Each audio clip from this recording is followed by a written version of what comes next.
Hello ninth class, good morning, नमस्कार। सभी लोगों का स्वागत करता हूं मैं। और यहाँ पर हम लोग जो नया चैप्टर शुरू कर रहे थे, उस चैप्टर का नाम था क्वाड्रिलेटरल्स, जिसका आप पहला वीडियो मैंने बनाकर डाल दिया है। और उसमें जितनी भी थ्योरम्स थी, उसमें जितनी भी ज़रूरी बातचीत थी, वो सारी की सारी मौजूद है। जो भी बच्चे उसको नहीं देखे हैं, मैं डिस्क्रिप्शन में उसका लिंक दे दूँगा आप लोगों को, आप उसको ज़रूर देखिएगा। उसके बाद ही चीज़ें बहुत ही आसान हो जाएंगी। तो चलिए देखिए क्या है। आपका चैप्टर नंबर 8 है, क्वाड्रिलेटरल्स का नाम है। और एक्सरसाइज आज हम लोग शुरू करने जा रहे हैं, एक्सरसाइज 8.1। क्वेश्चंस आपको डिस्प्ले होते जाएंगे और मैं उनका सॉल्यूशन बनाता जा रहा हूँ, ठीक है। इससे पहले वाले 9th क्लास के जितने भी वीडियोस थे, मैंने शायद सारे ही वीडियोस में क्वेश्चंस लिखे हुए हैं, ठीक है।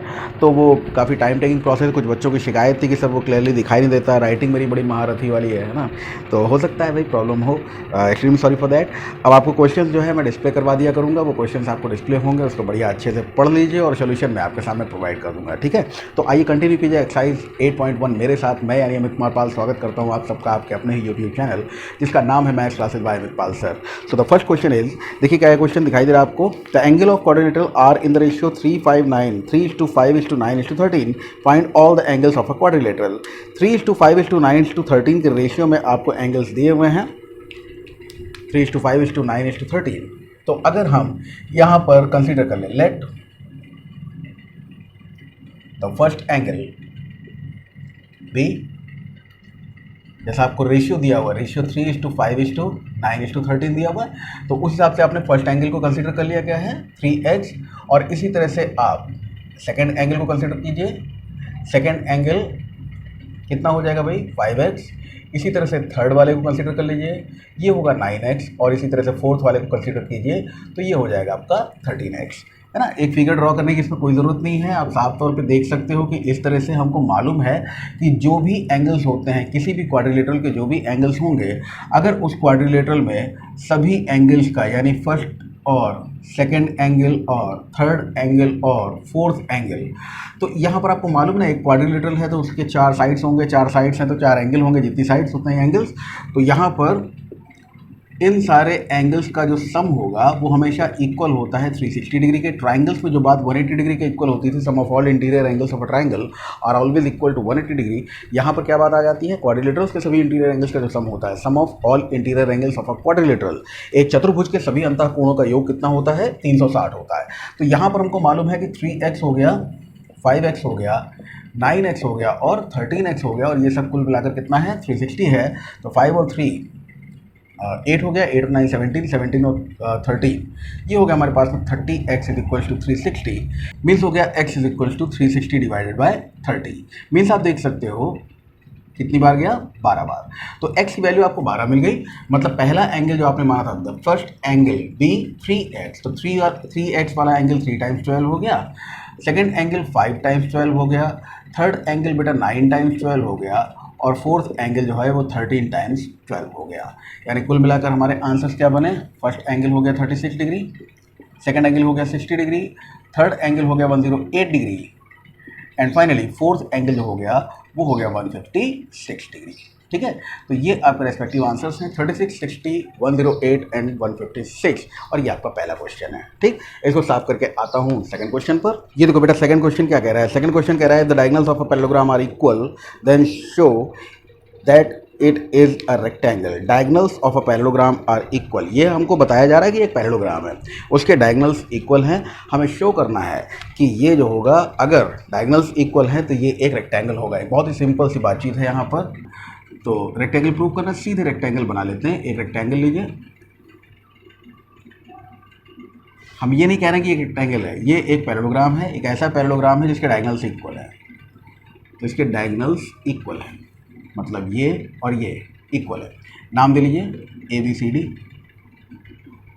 ठीक है। कोई भी नाम दे सकते हो आप, यहाँ से शुरू कर सकते हो ABCD, कुछ भी हो, बस ये मत करना ABCD, ठीक है, एक लाइन से ABCD या ABCD ऐसे नेमिंग। जिन लोग आता है अच्छी बात है, जिन लोग नहीं आता उनके लिए। तो ये क्या करना है कि हमको डायगोनल्स जो है पैरेललोग्राम के इक्वल हैं, शो करना है कि एक रेक्टेंगल है, ये बताना है हमको कि ये एक रेक्टेंगल है। अब जरा गौर कीजिएगा कि अगर हम इस वाले फिगर में दो ट्राइंगल्स लेकर आपसे बातचीत कर रहे हैं, हमें दिया है क्या है, given ABCD is a parallelogram, in which AC is equals to BD। To prove क्या करना है, हमें प्रूव करना है ABCD इज अ रेक्टेंगल। चलिए शुरू करते हैं। इसका प्रूफ क्या है? प्रूफ अगर हम इसका निकालेंगे, इसका प्रूफ क्या है, प्रूफ देना शुरू कर दीजिए भाई। प्रूफ करते हैं, सोल्यूशन करते हैं। सोल्यूशन क्या है इसका? इन ट्राइंगल, दो ट्राइंगल्स ले लीजिए। पहला ट्राइंगल लिया आपने, इन ट्राइंगल DAB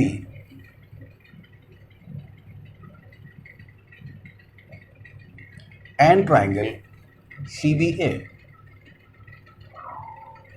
ठीक है, DAB CBA, इन दोनों ट्राइंगल्स को लिया आपने।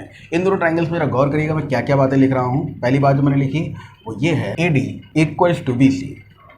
इस वाले ट्राइंगल साइड AD इस वाले ट्राइंगल साइड BC के इक्वल है, ऐसा है, आप सभी लोग जानते हो। दूसरे नंबर पर मैंने आपसे कहा कि इस वाले ट्राइंगल की जो साइड AB है वो उस वाले ट्राइंगल की साइड AB के इक्वल है। और तीसरे नंबर पर मैंने आपसे कहा कि DAB की साइड BD इक्वल है उस वाले ट्राइंगल के साइड AC के। और ये क्यों इक्वल है, इसके रीज़न देने होते हैं, तो चलिए रीज़न देना शुरू करते हैं। AD is equals to BC, opposite sides of a parallelogram. दूसरे नंबर पे AB is equals to AB, ये दोनों ही ट्राइंगल्स में क्या हैं, कॉमन है। AB इस ट्राइंगल का भी हिस्सा है और इस ट्राइंगल का भी हिस्सा है। और BD is equals to AC, ऐसा आपको दिया गया है, ये गिवन है। तो आप क्या कहोगे, ये जो हमने देखा इसके हिसाब से कह सकते हो therefore triangle DAB is congruent to triangle CBA। और ये कॉन्ग्रुएंसी ऑफ ट्राइंगल्स के थ्रू आपने कहा कि अगर ये दोनों कॉन्ग्रुएंट हैं तो मतलब क्या होगा, गौर करिएगा। क्या मतलब होगा कि बाय CPCT हम क्या कह सकते हैं कि angle DAB is equal to angle CBA। ये दोनों एंगल्स आपस में इक्वल होंगे। कौन से एंगल्स को मैं शो कर दूं आपको, दिखा दूं आपको कि बेटा ये वाला एंगल इस वाले एंगल के इक्वल होगा। क्लियर हो गया? ये हमने बाय CPCT corresponding part of congruent triangles, ये बात आपको बता दी कि ये एंगल इस एंगल के इक्वल होगा। अच्छा, अब आपको मालूम है कि अगर दो पैरेलल लाइंस, भाई पैरेललोग्राम है तो सामने की लाइन पैरेलल होती हैं, उनको कोई ट्रांसवर्सल कट करे, जैसे ये AB ट्रांसवर्सल है ना, तो ये वाला एंगल और ये वाले एंगल का सम जो होता है वो 180 डिग्री होता है, क्योंकि ये कोइंटीरियर होता है, मैंने पिछले वीडियो में बताया हुआ। आप इसको ऐसे लिखो, angle DAB, now angle DAB plus angle CBA is equal to 180 degree. इसका रीजन दे दीजिए, कोइंटीरियर। और DAB और CBA, DAB बराबर CBA, तो जहाँ CBA है वहाँ पे भी हम DAB रख दें, तो DAB ट्वाइस हो जाएगा। Twice angle DAB is equals to 180 degree, means what, angle DAB equals to 90 degree. ये एंगल जो है बेटा, ये आपको पता चल गया 90 डिग्री है DAB। अगर DAB 90 डिग्री है तो आप कहोगे hence ABCD is a parallelogram with one angle equal to 90 degree. Therefore it is a rectangle। और ये हो गया प्रूव्ड, ये आपने प्रूव कर दिया है कि ये एक रेक्टेंगल होगा। चलिए आते हैं थर्ड क्वेश्चन पर। चलिए देखें थर्ड क्वेश्चन क्या कह रहा है। थर्ड क्वेश्चन आपका कह रहा है show that if the diagonals of a quadrilateral bisect each other at right angle it is a rhombus. Diagonals of a quadrilaterals bisect each other eight 90 degree. अगर ऐसा होता है कि किसी भी क्वाड्रिलेटरल के, अभी कोई क्वाड्रिलेटरल है, हम इनको ऐसे ही बना लेते हैं बेटा ताकि रोम्बस पहले से ही बन जाए ना। अगर किसी क्वाड्रिलेटरल के डायगोनल्स एक दूसरे को 90 डिग्री पर इंटरसेक्ट नहीं करते बल्कि बाइसेक्ट भी करते हों, we have to prove that it is a rhombus. ठीक है, चलो जरा आ जाओ इस प्रूफ पे। तो सबसे पहले क्या है जो दुनिया भर का लिखा जाता है वो सब तो लिखना ही है कि हम सबसे पहले क्या कहेंगे, गिवन में इसका नाम दे लो A B सी डी, के बीच में ओ भी लिख देना। यहाँ पे हमको जो चीज़ दी हुई है वो क्या है, गिवन है A B C D is a quadrilateral. A B C D क्या है, एक क्वाड्रिलेटरल है। और आप कह सकते हो A O is equals to O C, B O is equals to O D. और क्या दिया हुआ है, इन सब के अलावा क्या दिया हुआ है, इन सब के अलावा आपको दिया हुआ है कोई एक एंगल ले लेते हैं, जो मैंने लिखा वही वाला एंगल लिख रहा हूँ, B O C is equals to 90 degree. इतनी बातें हम लोगों को पता है, ठीक। टू प्रूव क्या करना है, हमें प्रूव करना है A B C D is a rhombus. हमें ये प्रूव करना है कि ए बी सी डी क्या है, ए बी सी डी एक रोम्बस है। तो ए बी सी डी को एक रोम्बस प्रूव करना है। इस बातचीत को आगे बढ़ाने के लिए देखो सबसे पहली बात क्या है, पहली शर्त क्या है, यहाँ पे हमको ये बात बताई गई है थर्ड क्वेश्चन में कि डायगोनल ऑफ अ क्वाड्रिलेटरल, ये क्वाड्रिलेटरल है ना, एक क्वाड्रिलेटरल है। तो चलो इसमें पहले तो कोई दो एंगल्स ले लेते हैं, हमने कोई दो ट्राइंगल्स ले लेते हैं, इसका सोल्यूशन बनाइए। सोल्यूशन के लिए आप कहोगे in triangle A O B and triangle C O B.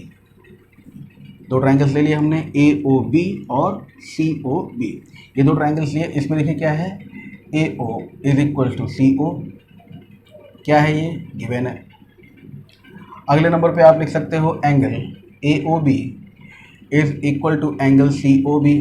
क्यों, आपको मालूम है 90 डिग्री ईच। भाई ये वाला 90 है तो उधर वाला 90 होगा ना, स्ट्रेट लाइन है, लीनियर पेयर, तो ये 90 डिग्री ईच। अगली बात B O is equal to B O, reason क्या दोगे भाई, रीज़न दे दोगे कॉमन, तो रीज़न हो गया कॉमन। इस तरह से आपने इन दोनों ट्राइंगल्स के बीच में क्या कर दिया, कॉन्ग्रुएंसी प्रूव कर दी। आपने कहा triangle A O B is congruent to triangle C O B. सही कहा बेटा, triangle A O B is congruent to triangle C O B. ये दोनों ट्राइंगल्स बेटा अगर कॉन्ग्रुएंट हैं तो आप कहोगे by C P C T, क्या कह सकते हो आप, सी पी सी टी के थ्रू आप कहोगे A B is equal to B C. ठीक है, सिमिलरली इसी तरह से in triangle B C O, in triangle B ऐसे ऐसे इसका नाम जो है बी ओ सी, थोड़ा सा नाम लेने में आसानी हो, triangle B O C and triangle D O C, in triangle B O C and D O C. जैसे ही करोगे आप इन दोनों ट्राइंगल्स में, इसमें क्या मिलेगा आपको, B C is equal to C D मिल जाएगा। एंड इन ट्राइंगल, इन दोनों ट्राइंगल्स में ऐसे ही प्रूव कर लोगे तो आप कहोगे similarly in triangle C O D and triangle A O D, क्या कहोगे आप, क्या प्रूव कर दोगे यहाँ से, C D is equal to A D. अब आप देखो कि इस तरह से A B is equal to B C is equal to C D और C D is equal to A D, मतलब therefore A B is equal to B C is equal to C D is equal to A D. Hence A B C D is a rhombus. हो गया proof. तो अगर diagonals ने एक दूसरे को 90 degree पर बाइसेक्ट किया है, डायगोनल्स की इक्वलिटी के बारे में नहीं पता है, क्या होगा ये फिगर एक रोम्बस होगा। चलिए हो गया आपका थर्ड क्वेश्चन। आते हैं फोर्थ पे। ओके, आपका ये फोर्थ क्वेश्चन क्या कह रहा है, फोर्थ क्वेश्चन कह रहा है कि एक स्क्वायर में हमें क्या प्रूव करना है, हमें प्रूव करना है कि इसके डायगोनल्स जो होते हैं वो इक्वल होते हैं और 90 डिग्री पे बाइसेक्ट करते हैं। डायगोनल्स इक्वल होते हैं और 90 डिग्री पे बाइसेक्ट करते हैं, ये बात आपको प्रूव करनी है। ठीक है भाई, तो ये 90 डिग्री पर बाइसेक्ट करते हैं ऐसा आपको प्रूव करना है। नाम दे दिया जाए ए बी सी डी, यहाँ पर रख देते हैं ओ और इधर शुरू हो जाते हैं गिवन टू प्रूव सॉल्यूशन। ये हमने पिछली क्वेश्चन का बिगाड़ा नहीं भाई, है ना। गिवन क्या है, गिवन है हमें A B C D square, A B C D क्या है, एक स्क्वायर है। और टू प्रूव, ये प्रूव करना है, अभी प्रूव नहीं है ये, ठीक है, ये अभी हमें प्रूव करना है। टू प्रूव क्या करना है हमें, A D A C is equals to B D and A O is equals to O C comma B O is equals to O D. और क्या प्रूव करना है? Angle A O B is equals to 90 degree. इतनी बातें हमें prove करनी है, ठीक है। तो चलिए सोल्यूशन बनाना शुरू कर देते हैं। ए बी सी डी एक स्क्वायर है, बस इतनी सी बात हमको अगर दी हुई है तो हम इसका सोल्यूशन क्या बना सकते हैं। पहली चीज़ तो ये देखिएगा, in triangle D A B and triangle C B A. काफ़ी हद तक मिलते जुलते क्वेश्चंस हैं, बहुत ज़्यादा परिवर्तन नहीं है क्वेश्चन में। डी ए बी और सी बी ए, इन दोनों ट्राइंगल्स में अगर हम लोग बात करें तो यहाँ पर हम पहली बात जो जानते हैं वो क्या है, A D is equal to B C, opposite sides. ये बेटा मैं शॉर्ट फॉर्म में लिखता हूँ, आप लोग पूरा लिखिएगा भाई, है ना। नहीं एग्जाम में ऐसे उतार दो, बाद में पता लगा गड़बड़ हो गई। A D is equal to B C क्यों है? अपोजिट साइड्स ऑफ स्क्वायर है, तो ए डी बी सी के बराबर हो गया। दूसरे नंबर पे आपने कहा कि angle D A B is equal to angle C B A, क्यों? 90 डिग्री ईच। और आपने कहा A B is equal to A B, reason दे दिया आपने कि साहब ये कॉमन है, ठीक है। इनको कॉमन बता दिया। कॉमन बताने के बाद में आपको पता चल गया कि ट्राइंगल डी ए बी जो है वो कॉन्ग्रुएंट प्रूव हो गया ट्राइंगल सी बी ए के। और इनकी कॉन्ग्रुएंसी से जो हमें फ़ायदा हुआ वो क्या हुआ? पहली बात हमारी प्रूव हो गई है ये वाली कि हम कह सकते हैं by C P C T A C equals to B C. पहली बात प्रूव हो गई। अब कहिए, now in triangle A O D and triangle A O B, A O D और ए ओ बी, इन दोनों ट्राइंगल्स को ले रहे हैं। इन दोनों ट्राइंगल्स के हिसाब से अगर हम लोग शुरू हो जाएं तो इन दोनों ट्राइंगल्स के हिसाब से बेटा अगर शुरू हो जाओगे तो क्या कहोगे? अपोजिट ट्राइंगल्स ले लेते हैं, इन दोनों ट्राइंगल्स को ले लेते हैं। तो यहाँ पे ए ओ बी और डी ओ सी ले लीजिए, डी ओ सी, ठीक है। इन दोनों ट्राइंगल्स को लेकर शुरू कीजिए। इसमें क्या कह सकते हो आप? इसमें कह सकते हो कि A B is equal to C D, reason वही है, opposite sides of square equal होती हैं, सभी लोग जानते हो। स्क्वायर के अपोजिट साइड्स है तो इक्वल होंगी। A B is equal to C D हो गया। इसके अलावा आप लोग क्या जानते हो? इसके अलावा आप लोग जानते हो कि angle B A O is equal to angle B A O is equal to angle D O C D, alternate angles. और क्या कह सकते हो आप? इसी तरह से जैसे आपने बी ए ओ के बारे में कहा है वैसे ही ए बी ओ के बारे में कह सकते हो, angle A B O is equal to angle O D C, ठीक है। इन दोनों के बारे में भी आपको मालूम है क्या है, ये ऑल्टरनेट एंगल्स हैं। तो इस तरह से आपने देखा कि ये क्या है, angle side angle. S A भी लगा सकते हैं ना, ए एस एस नहीं हो सकता, एस ए या ए एस एस जो भी है। इन दोनों ट्राइंगल्स की हमने कॉन्ग्रुएंसी प्रूव कर दी कि साहब ट्राइंगल ए ओ बी जो है वो इक्वल है, और किसके इक्वल है? ट्राइंगल डी ओ सी। इक्वल मतलब कॉन्ग्रुएंट है ट्राइंगल डी ओ सी के। अब इन दोनों की कॉन्ग्रुएंसी हमको क्या बताएगी कि बाय corresponding part of congruent triangles हमने क्या क्या इक्वल प्रूफ किया। आप देखो कि ये हमको पता है इसके बराबर है, हमने इस वाले एंगल को इस वाले एंगल के इक्वल प्रूफ किया और इस वाले एंगल को इस वाले एंगल के इक्वल प्रूफ किया। मतलब corresponding parts of congruent triangles अगर हम इसमें लगाएं तो हैंस बाय CPCT के थ्रू आप क्या कह सकते हो? आप कह सकते हो कि AO is equal to OC and BO is equal to OD। दूसरी बात भी प्रूव हो गई, ये वाली। अब आते हैं इस तीसरी बातचीत पर, थर्ड वाली बातचीत पर। देखिए इन ट्राइंगल जो अब एक बात रहेगी इसको प्रूव कर लेते हैं। In triangle AOB and triangle AOD, इन दोनों ट्राइंगल्स में पहली बात देखो AOB की साइड AB इज इक्वल है ए ओ डी की साइड ए डी के, ठीक है, सब बराबर होते हैं, आपको मालूम है।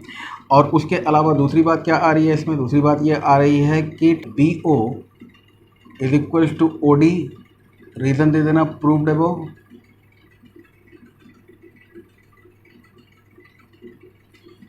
और इसका रीज़न बेटा क्या है, एडजेसेंट साइड्स ऑफ स्क्वायर, केवल साइड्स ऑफ स्क्वायर लिख देता हूँ, काफ़ी होता है ना, sides of square proved above. और तीसरे नंबर पे आप लिखोगे A O is equals to A O, क्या है ये, कॉमन। ठीक, अब इन बिहाफ पे आप कह सकते हो कि triangle A O B is congruent to triangle A O D, है ना। और इस हिसाब से आप कह सकते हो therefore angle A O B is equal to angle A O D, क्यों, by C P C T, corresponding part of congruent triangles. ऐसा अगर है तो आप सोचो कि अगर ये एंगल इस एंगल के बराबर है और ये एक लीनियर पेयर है, तो आप कहोगे, यहाँ से लिख रहे हैं angle A O B, angle A O B plus angle A O D is equal to 180 degree, linear pair. इन दोनों एंगल्स में से एंगल ए ओ बी की जगह पर एंगल ए ओ डी रख देते हैं, तो angle A O D plus angle A O D is equals to 180 degree. अच्छा, इसका रीज़न बेटा दे देना ऊपर, लीनियर पेयर है ये, ठीक है, इसलिए जगह कम है हमारे पास। तो ए ओ डी यानी twice angle A O D is equals to 180 degree, तो angle A O D is equals to 90 degree. तो ये वाला एंगल ए ओ बी या ए ओ डी कोई भी अगर 90 डिग्री का हो गया तो मतलब आंसर क्या हो गया, आंसर आपका पूरा का पूरा प्रूव हो गया है क्वेश्चन नंबर 4 में। आते हैं 5वें क्वेश्चन पे, बड़ा क्वेश्चन था यार ये। 5वां क्वेश्चन कह रहा है show that if all the diagonals of a quadrilateral are equal and bisect each other at right angle then it is a square.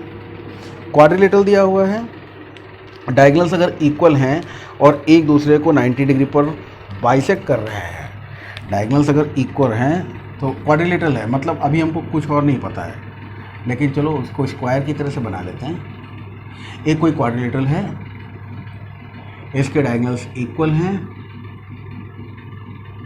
और एक दूसरे को 90 डिग्री पर बाइसेक्ट भी कर रहे हैं, ठीक है। तो प्रूफ करना है कि ये एक स्क्वायर है। तो सबसे पहली बात, नाम दे लीजिए इसका ए बी सी डी। तो गिवन क्या है, गिवन है A B C D is a quadrilateral, A B C D एक क्वाड्रिलेटरल है, इसको ओ ले लीजिए, A O, A C is equals to B D, A O is equals to O C, B O is equals to O D and angle B O C equals to 90 degree, ठीक है। इतनी बातें हमें given है, ये बातें हमने देखी। अब क्या करना है, टू प्रूव, क्या प्रूव करना है, A B C D is a square. Solution करिए, सॉल्यूशन शुरू कर दीजिए और सॉल्यूशन में आगे बढ़ते ही in triangle A O B and triangle C O B, A O B और सी ओ बी, इन दोनों ट्राइंगल्स को देखो जरा। आपको पता है कि ए O is equals to C ओ, ठीक है। आपको पता है ए ओ सॉरी बी ओ, पहले एंगल के बारे में लिख लेते हैं, angle A O B is equals to angle C O B, A O is equal to C O given, ये है 90 डिग्री ईच और इसके अलावा आपको पता है कि B O is equals to B O, और रीज़न आपको पता है कॉमन है दोनों। ठीक, अब इनके बिहाफ पर आप कह सकते हो triangle A O B is congruent to triangle COB, therefore AB is equals to BC। AB जो है वो BC के बराबर हो गया। इसी तरह से बेटा अगर इन दोनों में जो हमने प्रूफ किया है इन दोनों में प्रूफ कर लें, आप कहेंगे similarly BC is equals to CD, पहले भी हम लोग एक क्वेश्चन में कर चुके ना, वही चीज़ है, and CD is equals to AD।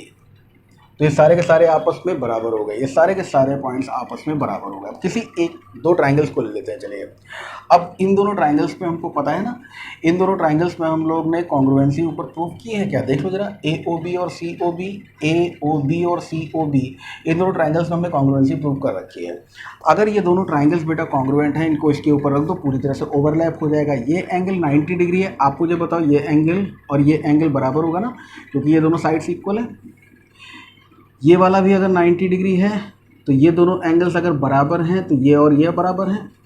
अब आप इस पे ज़रा गौर कर लेना कि ये 90 और ये दोनों एंगल्स अगर इक्वल हैं, बेस एंगल्स इक्वल होते हैं आइसोसेलेस ट्राइंगल में, अगर इसको x ले ले तो ये वाला एंगल x होगा।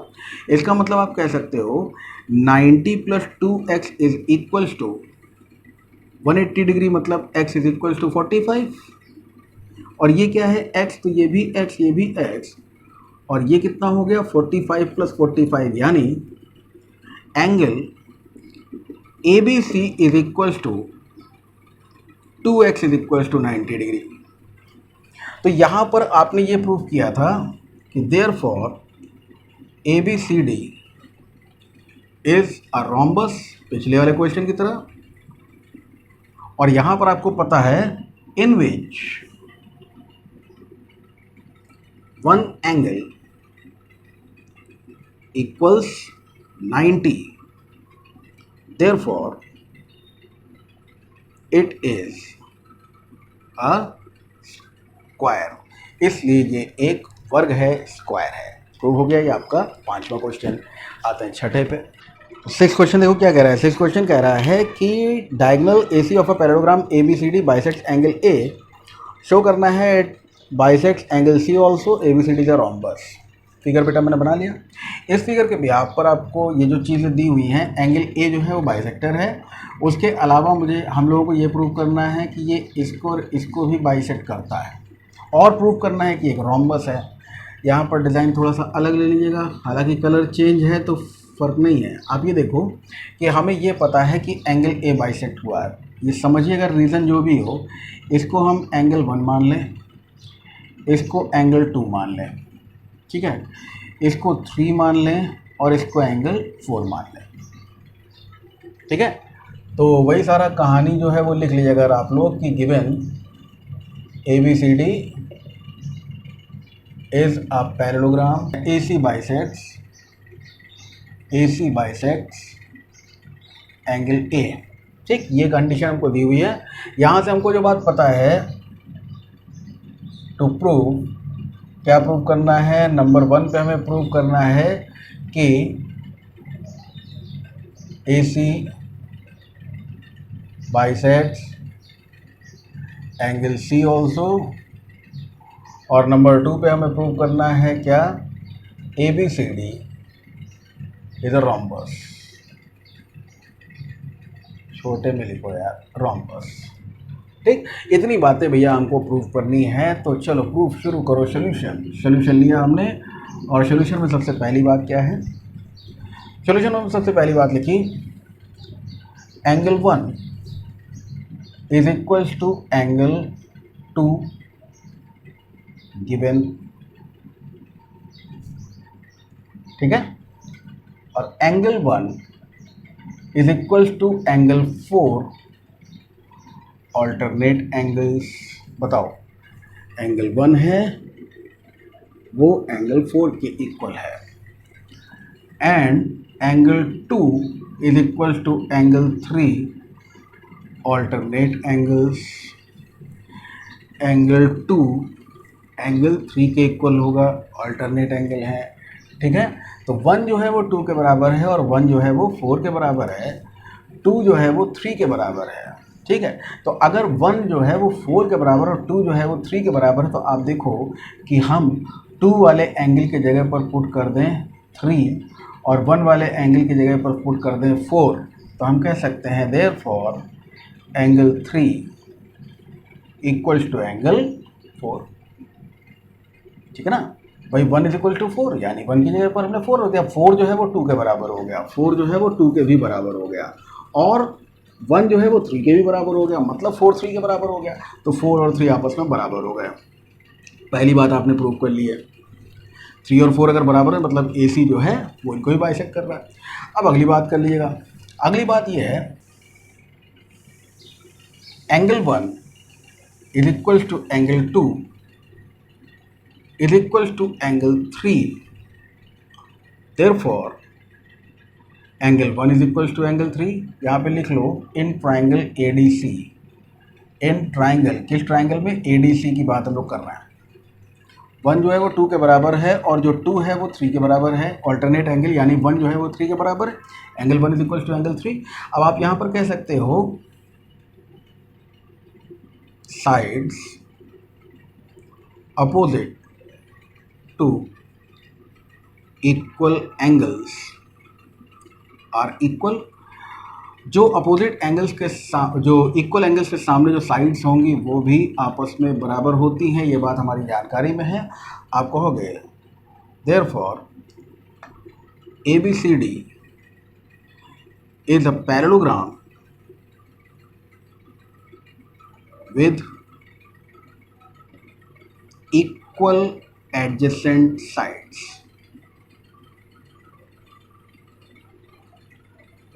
Therefore, it is a rhombus। अगर पैरेललोग्राम की एडजेसेंट साइड्स इक्वल हो जाएं तो वो क्या हो जाता है? एक रोम्बस हो जाता है। इतना काफ़ी है, ठीक है। आते हैं 7th क्वेश्चन पर। ये क्वेश्चन आपको कह रहा है कि ABCD is a rhombus, show that diagonal AC bisects angle A as well as angle C and diagonal BD bisect angle B as well as angle D। तो ABCD एक rhombus है और उसमें इतनी बातें आपसे बोली जा रही है। गौर करिएगा जरा, क्वेश्चन नंबर 7 क्या कह रहा है। अगर हम एक बेटा रोम्बस ले लें, पहले तो एक रोम्बस है, इस रोम्बस में जो डायगोनल्स की बात कर रहा है ना, इन डायगोनल्स के बारे में अगर हम कहें कि ये ABCD है, दोनों को अलग अलग कलर से मैं दिखा देता हूँ, एक ही फिगर में इस बात को समझ लीजिएगा कि जो डायगोनल AC है ये बाइसेक्ट कर रहा है एंगल A को और एंगल C को। हालांकि ये दोनों एंगल्स बराबर होंगे, लेकिन अभी हमने अलग अलग तरह से दिखाया इसको। और डायगोनल BD जो है वो B और D को बाइसेक्ट कर रहा है। जो डायगोनल BD है ये B को भी बाइसेक्ट कर रहा है और D को भी बाइसेक्ट कर रहा है। ये ध्यान रखिएगा कि अभी जो हमने क्वेश्चन सॉल्व किया था बिल्कुल उसी तरह से इसका सोल्यूशन बना लीजिएगा, ठीक है। मैं एग्जांपल के तौर पर यहाँ लिखता जा रहा हूँ सारी बात। ये 1 है, ये 2 है, ये 3 है और ये 4। आपको पता है कि ये एक रोम्बस है, मतलब चारों साइड्स की इक्वलिटी के बारे में आपको पता है और अपोजिट साइड्स के पैरेलल होने के बारे में आपको पता है। तो अगर हमसे बोला जाए कि गिवन क्या है, तो गिवन में हम कहेंगे ABCD इज अ रोम्बस। इतनी बात लिख देना काफ़ी है कि इसमें जितने भी रोम्बस की प्रॉपर्टीज़ हैं वो सब इंक्लूड हो जाएंगी, ठीक है। अब आप देखना कि अगर हम बात करते हैं इन ट्राइंगल ADC, ट्राइंगल ADC के बारे में बात करने जा रहा हूँ। आप बताना कि एंगल 1 इक्वल्स टू एंगल 3 होगा। क्यों? क्योंकि AD is equals to DC है। अगर इक्वल साइड्स हैं तो बेस एंगल्स इक्वल होते हैं, angle 1 is equals to angle 3 होगा, ठीक। And in ABCD angle 3 is equals to angle 2। Reason is alternate angles. Angle 3 जो है वो एंगल 2 के इक्वल है, तो 1 इक्वल्स है 3 के और 3 इक्वल्स है 2 के। देयरफॉर एंगल 1, क्या कर रहा हूँ यार मैं, angle 1 is equals to angle 2। पहली बात प्रूव हो गई। ठीक है। इसी तरह से आप दूसरी बात भी प्रूव कर सकते हो कि angle 1 is equal to angle 2 हो गया है। 3 जो है वो किसके बराबर है, 2 के बराबर है। 1 जो है वो किसके बराबर है, ये भी यहीं पे लिख देता हूँ, angle 1 is equal to angle 4 और एंगल 1 बराबर है 3 के। Angle 1 is equal to angle 4, reason क्या है, ऑल्टरनेट एंगल्स। अरे इसमें थोड़ा सा हम नेमिंग कर देते हैं इसकी, वरना कंफ्यूजन बनेगा। Angle 1 is equal to angle 3, ये मान लीजिए फर्स्ट, ये सेकेंड, ये थर्ड। अब समझाने में आसानी हो जाएगी, है ना। फर्स्ट, सेकेंड और थर्ड हमने इसको मान लिया है। तो angle 1 is equal to angle 2 जो आपने लिखा वो क्यों लिखा है, फ्रॉम 1 एंड 2, पहले और दूसरे इक्वेशन के थ्रू आप ऐसा कह सकते हो। Angle 1 is equal to angle 4 और 1 इज इक्वल टू 3, तो आप कह सकते हो from 1 and 3 angle 3 is equal to angle 4। पहली लाइन प्रूव हो गई। चलो अब अगली देख लो, समझ तो गए क्या करना है। 3 4 1 2 3 4 5 6 7 8, फिर से वैसे शुरू कर दीजिए। In triangle ADB, triangle ADB देखिएगा, ट्राइंगल ADB में angle 5 is equal to angle 7, reason वही है, base angles of an isosceles triangle.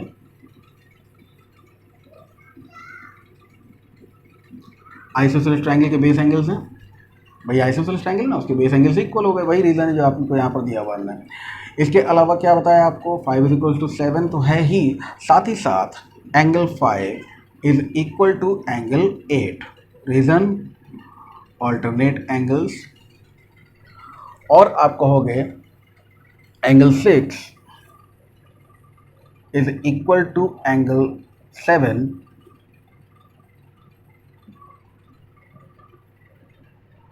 Alternate angles. अब की बार हमने सब कुछ एक साथ लिख दिया है, ठीक है। अब इसकी नंबरिंग कर लेता हूँ, 1 2 3 हो चुका है।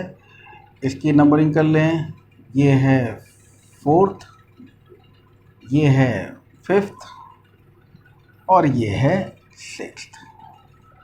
अब यहाँ पर लिखना शुरू कर रहा हूँ मैं, उस बात पर ध्यान दीजिएगा। एंगल 5 इज इक्वल टू 7 और एंगल 5 इज इक्वल टू 8, मतलब फ्रॉम 4th एंड 5th क्या कह सकते हो आप, angle 7 is equal to angle 8, ठीक है। और 7 जो है वो 5 के बराबर है, 7 जो है वो 6 के बराबर है, तो आप कह सकते हो from 4 and 6 angle 5 is equal to angle 6। ये देखिए आपने सारी बातें, 4 एंड 6 है भाई, 4 एंड 6 सारी बातें आपकी प्रूव हो गई। 4th में क्या बताया गया है, 5 जो है वो 7 के बराबर है और 7 जो है वो 6 के बराबर है। 7 5 के बराबर, 7 6 के बराबर, तो 6 और 5 आपस में बराबर है, ये रहा 6 और 5 आपस में बराबर। इसी तरह से 7 5 के बराबर, एंगल 7 जो है, एंगल 5 जो है वो 7 के बराबर है, एंगल 5 8 के बराबर है, 7 और 8 आपस में बराबर है, 7 और 8 आपस में बराबर है। ये हो गया आपका क्वेश्चन नंबर 7। आते हैं क्वेश्चन नंबर 8 पर, या फिर ऐसा करते हैं, अब क्वेश्चन नंबर 8 जो है वो अगले वीडियो से ले लेते हैं। यहाँ पर इसमें काफ़ी तामझाम हो गया है, काफ़ी लंबा वीडियो हो रहा है, तो क्वेश्चन नंबर 8 से हम लोग एक और वीडियो बनाएंगे और उसमें बाकी के क्वेश्चन शुरू करेंगे, क्योंकि बाकी के क्वेश्चंस में पार्ट्स भी बहुत सारे दे रखे हैं, ठीक है। हर एक क्वेश्चन में पार्ट दिया हुआ है, तो इन क्वेश्चंस को हम लोग अगले वीडियो में देते हैं, ठीक है। आज के लिए इतना ही, थैंक यू।